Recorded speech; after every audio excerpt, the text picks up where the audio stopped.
الحمد للہ رب العالمین والصلاة والسلام علی محمد الامین فاعوذ باللہ من الشیطان الرجیم بسم اللہ الرحمن الرحیم۔ خواتین و حضرات، ہم میزان حصہ اول میں پہلے باب ایمانیات کا مطالعہ کر رہے ہیں۔ اس میں موت کے بعد جو مراحل انسان کو پیش آنے والے ہیں اور جس انجام تک وہ پہنچنے والا ہے اس کی تفصیلات زیر بحث ہیں۔ اس سے پیچھے علامات بیان ہوئیں، احوال بیان ہوئے، اس کے بعد یہ بتایا گیا کہ برزخ میں کیا صورتحال ہوگی، محشر میں کیا ہوگی۔ اب دوزخ کا عنوان ہے۔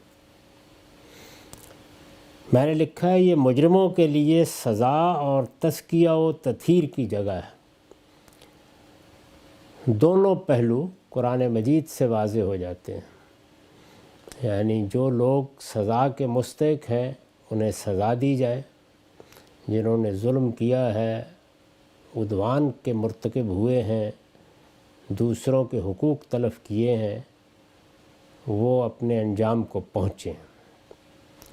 انسان کی فطرت میں اللہ تعالیٰ نے خیر و شر کا جو شعور رکھا ہے یہ اس کا لازمی، منطقی اور عقلی تقاضا ہے۔ اس کی تفصیلات پر اور اس کے شواہد پر اس باب کی ابتدا میں گفتگو ہو چکی ہے۔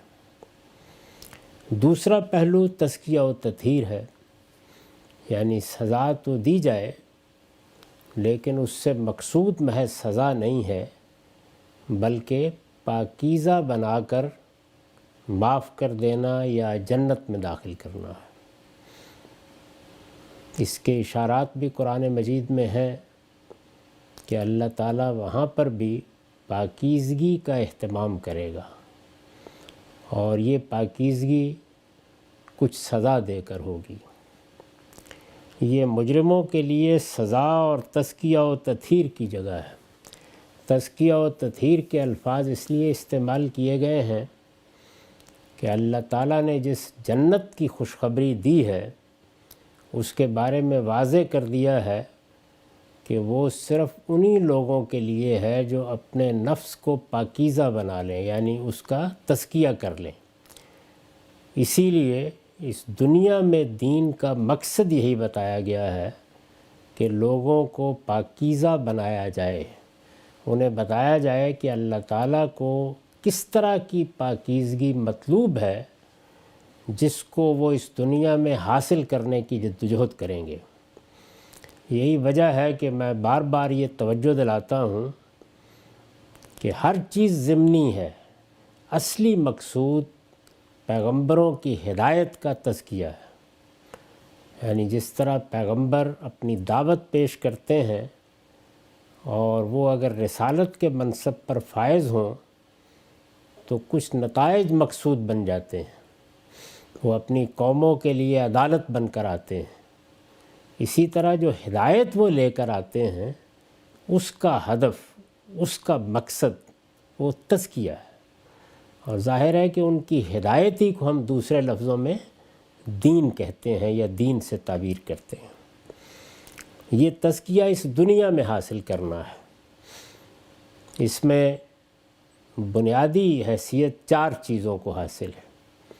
اللہ تعالیٰ کی عبادات جو پاکیزگی کو بڑھانے کا باعث بنتی ہیں، بندے کو خدا سے متعلق کرتی ہیں۔ یہ تعلق اصل میں پاکیزگی کے منتہائے کمال تک پہنچنے کا ذریعہ ہے، اور اس کے ساتھ بدن کی تطہیر، بدن کی پاکیزگی، اس کے آداب بتائے گئے ہیں۔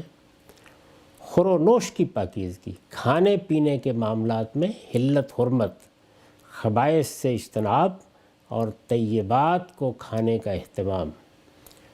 اور چوتھی چیز اخلاق کی پاکیزگی، یہ سب سے بڑا حصہ ہے۔ چنانچہ پیغمبر علی سبیل التغلیب کہتے ہیں کہ بعثت لاتمم مکارم الاخلاق، میں اخلاق عالیہ کو ان کے اتمام تک پہنچانے کے لیے بھیجا گیا، مبعوث ہوا۔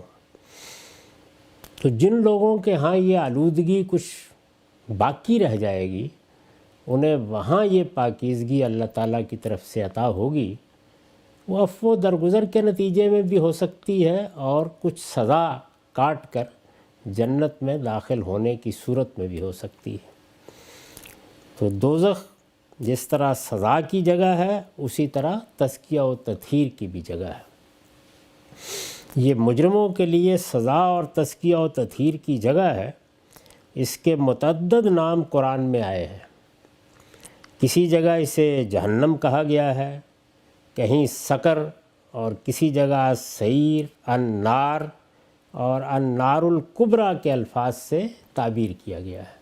یہ مختلف تعبیرات ہیں قرآن مجید میں استعمال ہوئی ہیں، گویا ایک ہی جگہ ایک ہی چیز، لیکن اسے مختلف ناموں سے قرآن تعبیر کرتا ہے۔ یہ بدترین جائے قرار ہے، یعنی یہ کوئی ایسی جگہ نہیں ہے کہ جس کا ذکر کرنا یا جس کو گوارا کرنا یا جس کے بارے میں یہ خیال کرنا کہ برداشت کر لیں گے، یہ کوئی سہل معاملہ ہو۔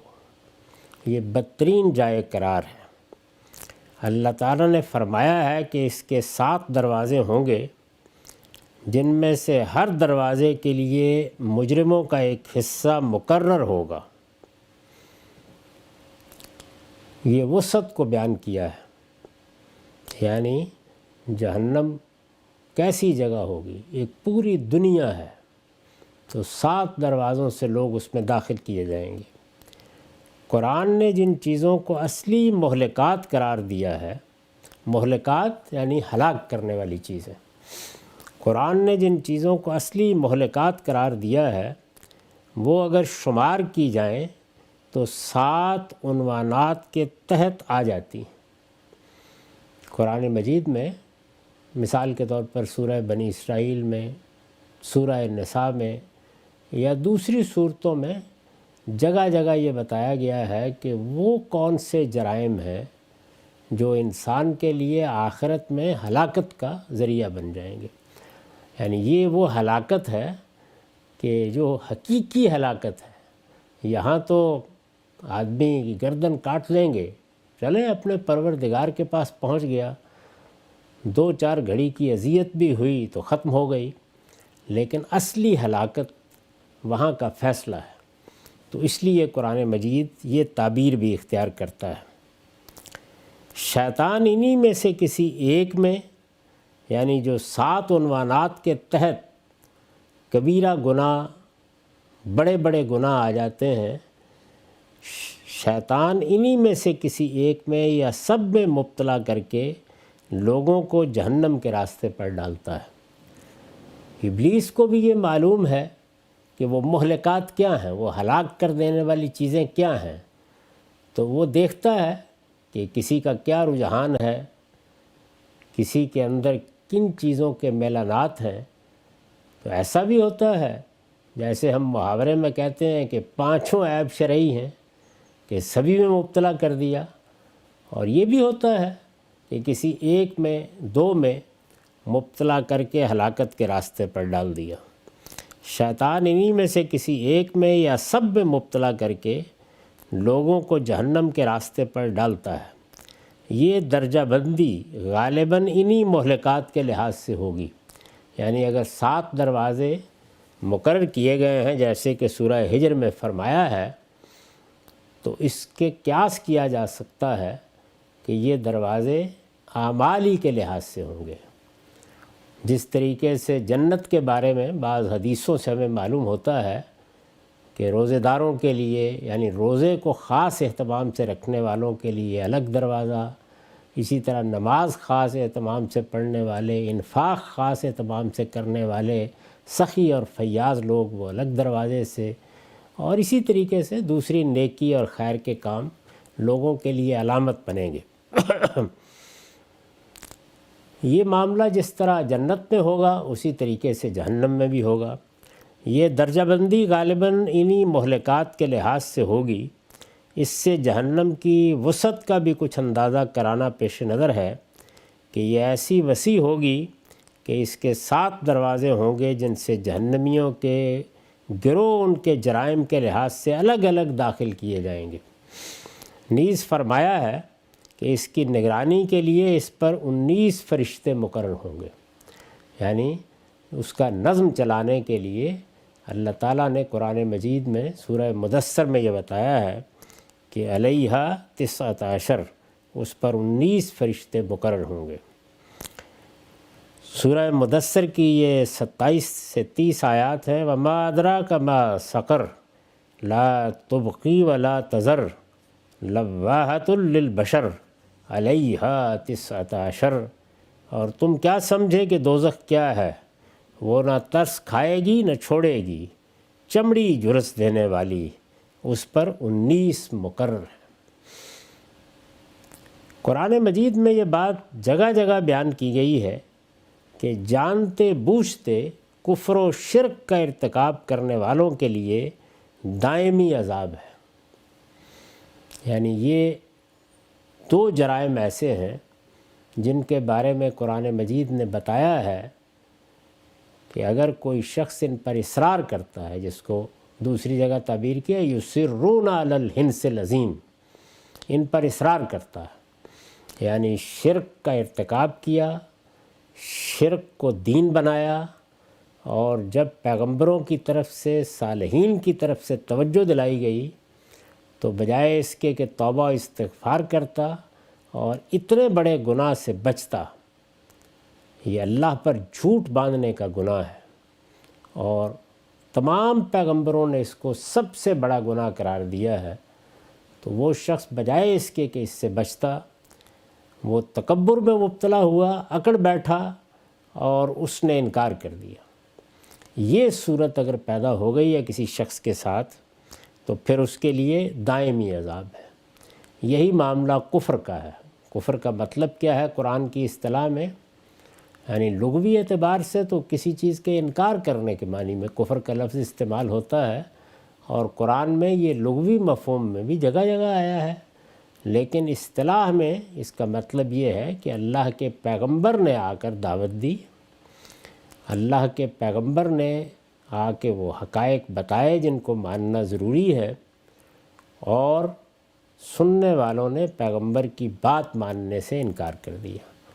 اس کو کبھی پیغمبر کا انکار کر دیا سے تعبیر کریں گے، کبھی بات کا انکار کر دیا سے تعبیر کریں گے، کبھی ان میں سے جو حقائق بتائے گئے ہیں کسی حقیقت کے بارے میں یہ کہیں گے کہ اس کا انکار کر دیا، تو یہ کفر ہے۔ اس میں بھی یہ ضروری ہے کہ آدمی پر حجت تمام ہوئی، حق واضح ہوا، اور اس کے بعد اس نے انکار کیا۔ اللہ کے رسولوں کی موجودگی میں تو یہ معلوم ہو جاتا ہے کہ حجت تمام ہو گئی، چنانچہ دنیا ہی سے سزا بھی شروع ہو جاتی ہے، لیکن پیغمبروں کے بعد نبیوں کے زمانے میں، صالحین کے زمانے میں، شہداء کے زمانے میں جو اللہ کے دین کی دعوت لے کر اٹھیں، یہ ہم جان نہیں سکتے، تاہم یہ واضح ہے کہ یہ حجت تمام ہو رہی ہے، بہت سے لوگوں پر ہو رہی ہے۔ کس پر کتنی ہوئی، کس درجے میں ہوئی، اس کا قیامت میں معلوم ہوگا۔ اللہ تعالیٰ نے تمام ہدایت کا اہتمام اتمام حجت ہی کے لیے کیا ہے۔ جو کچھ بھی اسباب پیدا کیے گئے ہیں جن کے ذریعے سے ہدایت ملتی ہے یا ہدایت سے متعلق نتائج نکالے جاتے ہیں، وہ سب کے سب اسی مقصد سے ہیں۔ تو جانتے بوجھتے کفر و شرک کا ارتکاب کرنے والوں کے لیے دائمی عذاب ہے۔ اسی طرح کوئی شخص اگر عمدن کسی کو قتل کر دے تو اس کے لیے بھی یہی سزا بیان ہوئی، یعنی کسی نے کسی کو مار دیا، قتل کر دیا، تو اس میں بھی قرآن مجید نے یہی کہا ہے۔ قانون وراثت کی خلاف ورزی کرنے والوں کی بھی اسی کی وعید فرمائی گئی ہے۔ یہی معاملہ بعض دوسرے کبائر کے مرتکبین کا بھی ہے۔ مثلا کوئی آدمی زنا اور بدکاری ہی کو اپنی زندگی بنا لے تو اس میں بھی یہ کہا گیا ہے کہ یخلد فیہ مہانا۔ تو کچھ کبائر ہیں، کچھ بڑے گناہ ہیں جن کے بارے میں قرآن مجید نے یہ صراحت کی ہے کہ دائمی عذاب ان کا نتیجہ ہو سکتا ہے۔ دائمی عذاب یعنی ہمیشہ کے لیے جہنم کے سپرد کر دیا جائے۔ یہ ہر جرم پر نہیں ہے، ہر گناہ پر نہیں ہے، بحیثیت مجموعی نیکی اور خیر کے رویے ہیں تو پھر اللہ تعالیٰ کے ہاں عفو درگزر ہی عفو درگزر ہے۔ لیکن جانتے بوجھتے ان بڑے گناہوں کا ارتکاب کیا، کفر کا ارتکاب کیا، شرک کا ارتکاب کیا۔ کفر محض غیر مسلم ہونے کو نہیں کہتے، یعنی پیغمبر کی دعوت پہنچی، اتمام حجت کے درجے میں واضح ہو گئی بات اور مخاطبین نے انکار کر دیا، یہ کفر ہے، اصطلاحی کفر، جس کے بارے میں یہ وعید سنائی گئی ہے کہ پھر اس کا نتیجہ وہی نکلے گا، دائمی عذاب۔ اسی طرح کوئی شخص اگر عمداً کسی کو قتل کر دے تو اس کے لیے بھی یہی سزا بیان ہوئی ہے۔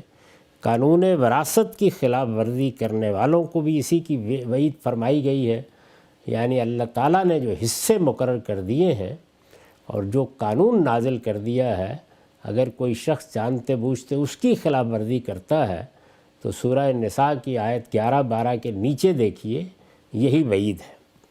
یہی معاملہ بعض دوسرے کبائر کے مرتکبین کا بھی ہے۔ دوسرے کبائر میں نے مثال دی، جیسے بدکاری ہے، تو قرآن مجید نے یہاں سورہ فرقان میں 3 بڑے گناہوں کا ذکر کیا ہے، یعنی شرک کا، قتل کا اور زنا کا۔ وہاں بھی یہی بتایا ہے کہ یخلد فیہ مہانہ۔ اس میں شبہ نہیں کہ دوزخ میں وہ لوگ بھی ہوں گے جو اپنے گناہوں کی سزا بھگت لینے کے بعد اس سے نکال لیے جائیں گے، یعنی یہ تو وہ لوگ ہیں جن کے لیے دائمی عذاب ہے، لیکن بہت سے لوگ تزکیے کے عمل سے گزریں گے، ان کو سزا دے کے پاکیزہ کیا جائے گا اور پھر وہ نکال لیے جائیں گے۔ لیکن قرآن کی ان تصریحات سے، یعنی جن کا حوالہ اوپر دیا گیا ہے، بظاہر یہی معلوم ہوتا ہے کہ اس طرح کے مجرموں کی تعذیب کے لیے دوزخ ہمیشہ قائم رکھی جائے گی۔ ظاہر ہے جب دائمی عذاب، خالدین فیہا ابدا، اس طرح کی تعبیریں ہوں گی، لابسین فیہا احقابا، تو اس سے بظاہر تو یہی لگتا ہے کہ دوزخ بھی ہمیشہ رہے گی۔ یعنی اگر کچھ مجرم ایسے ہیں جن کی سزا ہمیشہ کے لیے ہے تو پھر ظاہر ہے کہ دوزخ کے بارے میں بھی یہی نتیجہ نکلے گا۔ اس کے باوجود، یعنی قرآن کی ان تصریحات کے باوجود، یہ توقع کی جا سکتی ہے، یعنی حتمی طور پر تو نہیں کہا جا سکتا، لیکن یہ توقع کی جا سکتی ہے، امید کی جا سکتی ہے کہ ایک دن اس کی بساط لپیٹ دی جائے، یعنی دوزخ ختم کر دی جائے۔ ختم کرنے کی 2 صورتیں ہو سکتی ہیں، یعنی دائمی عذاب سے نجات دے دی جائے اور لوگ وہیں راکھ ہو جائیں، ختم ہو جائیں، یا دوزخ ہی کا دروازہ بند کر کے بس ہمیشہ کے لیے لوگوں کو اس کی نظر کر دیا جائے۔ اس کے باوجود یہ توقع کی جا سکتی ہے کہ ایک دن اس کی بساط لپیٹ دی جائے۔ اس کی وجہ یہ ہے، یعنی یہ کیوں توقع پیدا ہوتی ہے؟ ظاہر ہے کہ یہ توقع قرآن مجید کے بیانات ہی کی روشنی میں پیدا ہوگی۔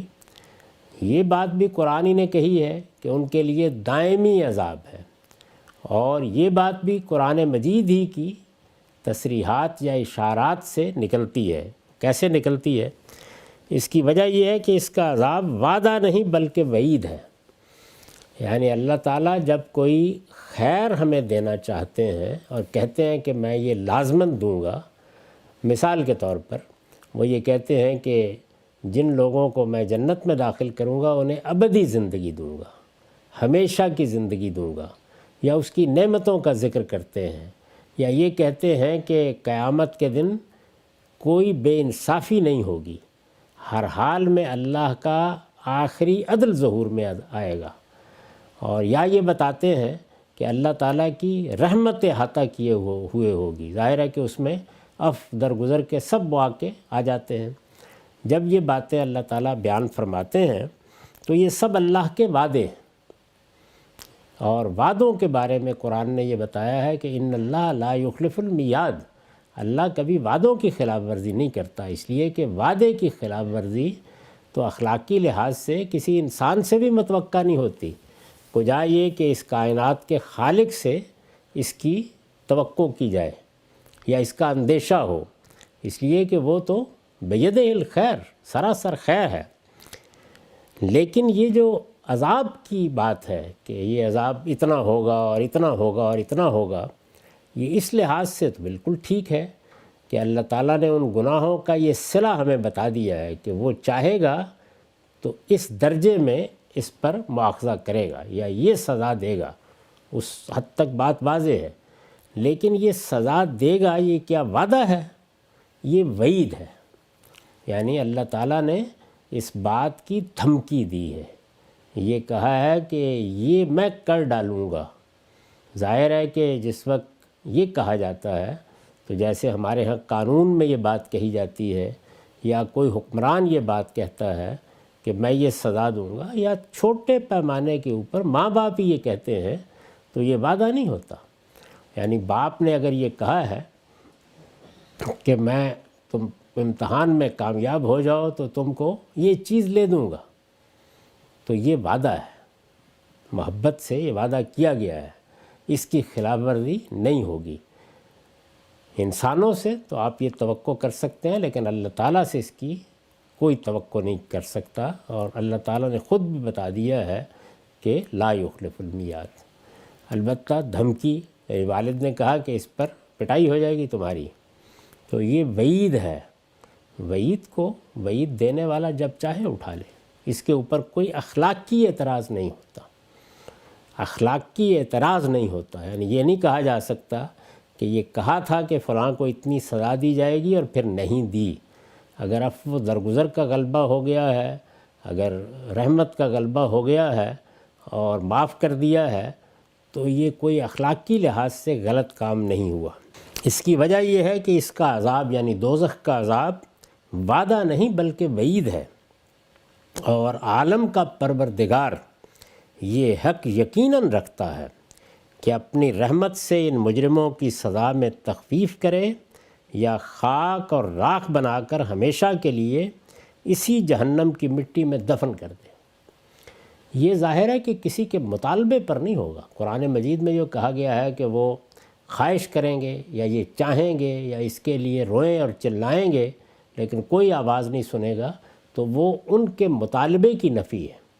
اللہ تعالیٰ اپنے قانون کے مطابق، اپنے عفو و درگزر کے لحاظ سے اپنی رحمت کے دامن میں کسی کو لے لے تو اس کا یقیناً وہ حق رکھتا ہے، وعدے کی خلاف ورزی نہیں کرے گا، اس لیے کہ اس پر اخلاقی اعتراض وارد ہوتا ہے۔ وعید اٹھا لینا، دھمکی دی تھی، نہیں عذاب دیا، نہیں سزا دی، تو یہ کوئی چیز نہیں کہ جس پر اعتراض کیا جا سکے، بلکہ وعید ہے۔ اس کی وجہ یہ ہے کہ اس کا عذاب وعدہ نہیں بلکہ وعید ہے، اور عالم کا پروردگار یہ حق یقیناً رکھتا ہے کہ اپنی رحمت سے ان مجرموں کی سزا میں تخفیف کرے یا خاک اور راکھ بنا کر ہمیشہ کے لیے اسی جہنم کی مٹی میں دفن کر دے، کمی کر دے یا جہنم ہی کو گویا ہمیشہ کے لیے موت کے حوالے کر دے، خاتمہ کر دے، اس کا حق رکھتا ہے۔ چنانچہ حق رکھتا ہے تو توقع کر لی جائے، یعنی امید باندھ لی جائے۔ ظاہر ہے اس کے لیے بھی کوئی نص چاہیے، اللہ تعالیٰ کا کوئی بیان چاہیے جس سے یہ توقع پیدا ہوتی ہے۔ چنانچہ اس کا میں نے حوالہ دیا ہے سورہ ہود سے، یہ 106 107 آیات ہیں۔ ان میں اللہ تعالیٰ نے دونوں کا ذکر کیا ہے، جنت کا بھی اور جہنم کا بھی۔ جنت یہاں زیر بحث نہیں ہے، جنت کے ذکر میں بالکل وہی الفاظ ہیں جو یہاں استعمال کیے ہیں، جو آپ ابھی پڑھیں گے یا دیکھیں گے۔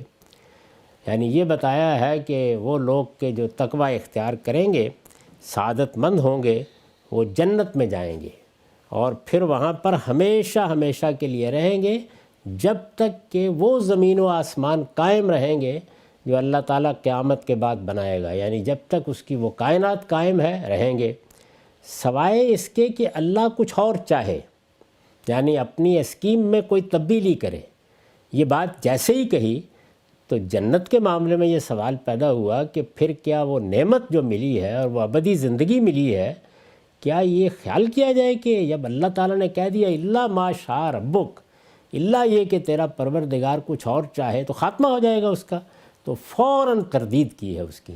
یعنی اسی مقام پر سورہ ہود کے فوراً تردید کی ہے اور یہ کہا ہے کہ عطان غیر مجزوز، نہیں اس کا کوئی سوال نہیں ہے، یہ وعدہ ہے میرا اور یہ وہ عطا ہے، یہ وہ نعمت ہے جنت کہ جو غیر مجزوز ہے، یعنی احوال میں تبدیلیاں ہو سکتی ہیں لیکن وہ نعمت اسی طرح قائم رہے گی اور ہمیشہ رہے گی۔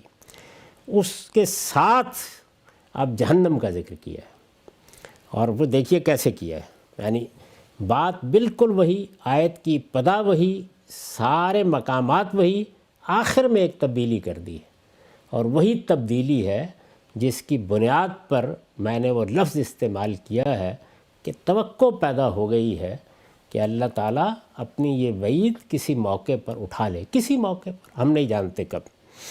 تو فرمایا فَأَمَّا الَّذِينَ شَكُوا فِي النَّارِ لَهُمْ فِيهَا زَفِيرٌ وَشَهِيقٌ خَالِدِينَ فِيهَا مَا دَامَتِ السَّمَاوَاتُ وَالْأَرْضُ إِلَّا مَا شَاءَ رَبُّكَ، سو جو بدبخت ہوں گے وہ دوزخ میں جائیں گے، انہیں وہاں چیخنا اور چلانا ہے، وہ اسی میں پڑے رہیں گے جب تک اس عالم کے زمین و آسمان قائم ہے، الا یہ کہ تیرا پروردگار کچھ اور چاہے۔ یہیں تک یہی بات انہی الفاظ میں جنت کے بارے میں کہی ہے، یعنی یہاں تک دونوں آیتیں یا دونوں بیانات کہہ لیجئے بالکل یکساں ہیں، یعنی وہاں یہاں کہا ہے کہ سو جو بدبخت ہوں گے وہ دوزخ میں جائیں گے، وہاں کہا ہے جو سعادت مند ہوں گے وہ جنت میں جائیں گے، پھر وہاں ان کے لیے نعمتوں کا ذکر ہے اور پھر یہ بتایا ہے کہ وہ ہمیشہ اس جنت میں رہیں گے جب تک اس عالم کے زمین و آسمان قائم ہیں، الا یہ کہ تیرا پروردگار کچھ اور چاہے۔ یہاں تک دونوں یکساں بیانات ہیں، ایک ہی بیانات ہیں۔ وہاں اس کے فوراً بعد جو سوال پیدا ہو جاتا تھا کہ اچھا اللہ تعالیٰ کچھ اور بھی چاہ سکتے ہیں جنت کے معاملے میں، ختم بھی کر سکتے ہیں، تو وہاں پر اس خیال کی نفی کر دی، عطاءً غیر مجزوز، یعنی وہاں الا ما شاء ربک کے بعد یہ الفاظ ہیں، یہاں وہ الفاظ نہیں ہیں۔ یہاں کیا کہا ہے، ان ربک فعال لما یرید، اس میں شک نہیں کہ تیرا پروردگار جو چاہے کر گزرنے والا ہے، یعنی یہاں یہ الفاظ ہیں۔ تو اس کا مطلب ہے کہ اگر میں چاہوں گا کہ میں جہنم کا خاتمہ کر دوں تو کوئی میرا ہاتھ پکڑنے والا نہیں ہے، اگر میں چاہوں گا، وعدہ نہیں کیا، بتایا نہیں یہ، لیکن اس طرز بیان نے وہ توقع پیدا کر دی ہے جس کا میں نے یہاں اظہار کیا۔ تو گویا خلاصہ یہ ہوا کہ اللہ تعالیٰ کے تمام وعدے جو اہل جنت سے ہیں وہ ابدی وعدے ہیں، ان کے بارے میں کوئی امکان نہیں ہے کہ ان میں کوئی تبدیلی ہو۔ ہاں بہتری کے احوال نئے سے نئے پیدا ہوتے رہیں گے، لیکن جہنم کے معاملے میں یہ کہا نہیں ہے، لیکن ایسے اسلوب میں بات کی ہے کہ یہ توقع پیدا ہوتی ہے۔ اور اگر اللہ تعالیٰ جو وعیدیں یہاں سنائی گئی ہیں دوزخ کے بارے میں، یعنی کفر کرنے والوں کو، شرک کرنے والوں کو، اگر ان وعیدوں کو اٹھا لے تو اس پر کوئی اعتراض پیدا نہیں ہوتا اخلاقی لحاظ سے، جیسے کہ جنت کے بارے میں ہو سکتا تھا، تو یہاں نہیں ہوتا۔ اس لیے یہ فرمایا کہ وہاں کہا تھا عطاءً غیر مجزوز، نہیں یہ ہماری وہ نعمت ہے جو کبھی منقطع نہیں ہوگی، وہاں تاکید کر دی تھی، یہاں یہ الفاظ نہیں ہیں۔ یہاں فرمایا ان ربک فعال لما یرید، تیرا رب جو چاہے کر گزرنے والا ہے۔ اس میں یعنی دوزخ میں جو روحانی اور جسمانی سزائیں مجرموں کو دی جائیں گی وہ بھی قرآن میں بیان ہوئی ہیں، یعنی یہ بات بالاجمال بھی کہی ہے کہ وہ جہنم میں ڈال دیے جائیں گے، جن مجرموں کا اوپر ذکر ہو گیا یا ان کی کچھ سزائیں بیان کرتے وقت جہنم کا ذکر ہوا یا اس کے نام آئے، النار الکبریٰ آ گیا یا النار آ گیا یا سعیر آ گیا یا سقر آ گیا جیسے پیچھے ہے، اسی طرح بعض جگہوں پہ سزاؤں کی تفصیل بھی کی گئی ہے۔ کن لوگوں کے بارے میں؟ وہی لوگ کہ جو مستکبرین ہیں، جنہوں نے اللہ کے پیغمبروں کی طرف سے اتمام حجت کے باوجود سرکشی اختیار کیے رکھی۔ قرآن انہی کا ذکر کرتا ہے زیادہ، چنانچہ فرمایا ہے کہ اس میں آگ کا عذاب ہوگا، اب یہ تفصیلات ہیں، چنانچہ فرمایا ہے کہ اس میں آگ کا عذاب ہوگا، یہ آگ چہروں کو جھلس دے گی۔ یہ جو سزاؤں کا بیان ہے یہ ظاہر ہے کہ بالکل ایک خلاصے کے طریقے پر کیا گیا ہے، جو لوگ اصل کتاب کو دیکھیں گے تو اس میں ہر جملے کو قرآن کی جس آیت کی بنیاد پر لکھا گیا ہے اس کے حوالے دے دیے گئے ہیں نیچے، یعنی بتا دیا گیا ہے کہ کون سی بات کہاں بیان ہوئی۔ چنانچہ فرمایا ہے کہ اس میں آگ کا عذاب ہوگا، یہ آگ چہروں کو جلس دے گی، صورتیں بگاڑ دے گی، کھال ادھیڑ دے گی، دلوں تک پہنچے گی، یعنی یہ صرف جسمانی ہی نہیں ہوگی، اس کے کچھ روحانی اور نفسی اثرات بھی ہوں گے، دلوں تک پہنچے گی، اس کے شعلے محلوں سے اونچے ہوں گے، اس میں نہ موت آئے گی نہ چین نصیب ہوگا، پینے کے لیے ایسا گرم پانی دیا جائے گا جو آنتوں کے ٹکڑے کر دے گا، یہی پانی ان کے سروں پر ڈالا جائے گا، انہیں زخموں کا دھون اور پیپ پلائی جائے گی، کھانے کے لیے خاردار جھاڑیاں اور زقوم کا درخت ہوگا، یہ جس کو آپ تھوہر کہتے ہیں، تیل کے تلچھٹ کی طرح جو پیٹ میں اس طرح کھولے گا جس طرح گرم پانی کھولتا ہے، اس سے نہ طاقت آئے گی نہ بھوک مٹے گی، آگ کا لباس ہوگا، گلے میں توق اور پاؤں میں زنجیریں ہوں گی، ہر چیز حسرت بن جائے گی، سب سے بڑھ کر یہ کہ مجرم اس میں اللہ تعالیٰ کے جلوے اور اس کی نگاہ التفات سے محروم ہوں گے، وہ ان میں سے بعض مجرموں کی طرف دیکھنا بھی پسند نہیں کرے گا۔ یہ خلاصہ ہے، یعنی قرآن مجید کے مختلف مقامات پر جن کے بارے میں نے عرض کیا کہ ان کے حوالے دے دیے گئے ہیں نیچے، اللہ تعالیٰ نے یہ واضح کر دیا ہے کہ یہ ایسے ہوگا، لیکن یہ شدید سزائیں، یہ بدترین سزائیں کن لوگوں کے لیے ہیں؟ ان کے لیے جن کو قرآن کہتا ہے کہ ان پر حق واضح ہو گیا اور انہوں نے تکبر اختیار کیا، اللہ تعالیٰ کے مقابلے میں کھڑے ہو گئے، خواہ کفر و شرک کی صورت میں استکبار کیا یا ان گناہوں کے ارتکاب کی صورت میں جو دوسرے انسانوں کے لیے شدید ظلم بن گئے۔ دنیا میں بڑے بڑے شقی پیدا ہوئے ہیں، بڑے بڑے فرائض پیدا ہوئے ہیں کہ جنہوں نے لوگوں کو اسی طرح کی سزائیں دیں جیسے کہ یہاں بیان ہوا ہے، اور اپنے بس کی حد تک کوئی کمی نہیں کی، تو فرمایا کہ یہ وہ لوگ ہیں کہ جن کے لیے پھر اللہ کے ہاں بھی اسی طرح کی سزائیں ہیں۔ قرآن مجید کے جس مقام کو میں نے یہاں دوزخ کے بیان میں خاتمے کے طور پر نقل کیا ہے، یہ سورہ نبا سے، یہ سورہ نبا کی 21 سے 30 آیات۔ ارشاد فرمایا ان جہنم کانت مرصادا للطاغین مآبا لابسین فیہا احقابا لا یذوقون فیہا بردم ولا شرابا الا حمیما وغساقا جزاء وفاقا انہم کانوا لا یرجون حسابا وکذبوا بآیاتنا کذابا وَكُلَّ شَيْءٍ أَحْصَيْنَاهُ كِتَابًا فَذُوقُوا فَلَن نَّزِيدَكُمْ إِلَّا عَذَابًا۔ اوپر جو سزائیں بیان ہوئی ہیں میں نے عرض کیا کہ ان کے حوالے نقل کر دیے ہیں، وہ مختلف مقامات ہیں قرآن مجید کے۔ قرآن مجید چونکہ ایک پیغمبر کی سرگزشت انذار ہے، اس لیے اس میں جگہ جگہ ان مجرموں کا ذکر ہوتا ہے جن کی طرف رسولوں کی بعثت ہوئی، جن تک رسولوں کی دعوت پہنچی اور انہوں نے انکار کر دیا، سننے سے انکار کر دیا، بات ماننے سے انکار کر دیا، اور جانتے بوجھتے، قرآن مجید اس کی وضاحت بھی کرتا ہے، یعنی جانتے بوجھتے انکار کر دیا۔ تو اس طرح کے مجرموں کے معاملے میں جو سزائیں بیان کی گئیں ان کا خلاصہ کر دیا ہے، اور یہ ایک مقام ہے جس سے وہ تصویر گویا براہ راست اللہ تعالیٰ کے الفاظ میں سامنے آ جاتی ہے۔